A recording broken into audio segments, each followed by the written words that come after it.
Hi guys, today I'm talking about Bibi, one of my personal favorite artists of the last 5 years, and even though I've said that for maybe the 100th time now, this time I really mean it. I first discovered Bibi from a dingo performance of Casino back in 2020, and I immediately fell in love with her voice. So it's a real pleasure to talk about her in this video. So let's just jump straight in. Picture this, a teenage girl in her bedroom, hoodie up, a little acne, scribbling lyrics into a beat-up notebook. At just 15 years old, Bibi had started uploading songs under the name Naked Bibi, because in her words, she was exposing her unfiltered self, something that she would always talk about, that she was never afraid of expressing her full self with her lyrics. And Bibi, obviously, because it just sounds like baby, a reminder that she was still figuring it all out. These demos were not polished by any means and were recorded on a cracked phone mic, but somehow sounded way more honest and much more polished than a lot of the K-pop tracks that we hear today. Fast forward to 2017, and hip-hop legend Yoon Mi would stumble onto Bibi's stuff online, probably thinking, alright, this kid's raw as hell. Next thing you know, her partner Tiger JK, who is huge in the Korean hip-hop scene by the way, you need to check out his stuff, brings Bibi into Feel Good Music, his own label. He described her as a swan emerging from her chrysalis, which is basically poetic code for she's sick at writing songs, and I agree. In 2018, she pops up on The Fan, which is this hyper-competitive reality TV show, not so uncommon in Korea. She appears with braces, a hoodie, and is absolutely terrified. But the moment she sings Hangang, the audience turned into her personal cult. She didn't win the show, but she had arrived. People knew who she was, and this was her time to shine. By 2019, she had dropped her debut single, Binu, which literally means soap, but also sounded like Be New, which was the perfect title for someone wiping the slate clean.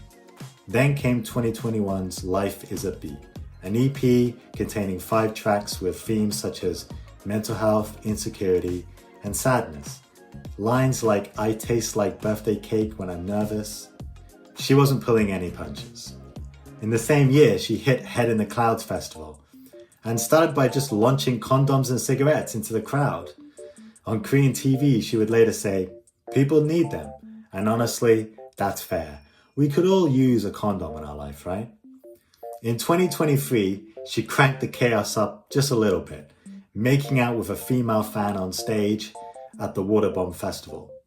This I remember seeing a lot online. There was a lot of mixed opinions from netizens, like there always is, but I thought it was pretty badass. She was making her own marketing, her own brand. People knew who she was by these kind of acts, and she wasn't afraid to talk about themes of sex, even by doing stunts like this. It kind of showed a real raw side of the Korean music that she was making.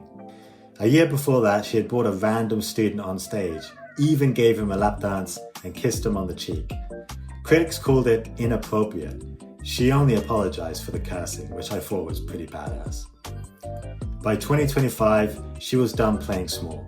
She had dropped her second album, Eve Romance, calling it her Gotcha World. She then launched her first world tour, rolling from Seoul to Chicago, New York and beyond. People said it felt more like theater than a concert, basically stepping into Bibi's brain for 2 hours.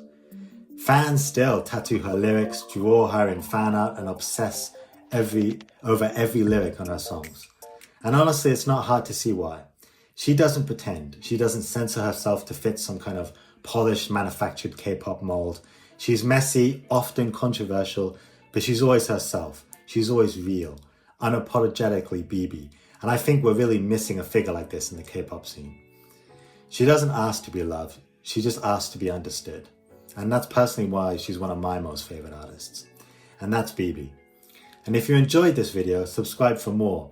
I'm currently pursuing and writing scripts for more mini bios, mini essays for some of my favorite Korean artists, both in the Korean hip-hop scene and the Korean pop scene, as well as some drama reviews that I'm personally looking forward to writing.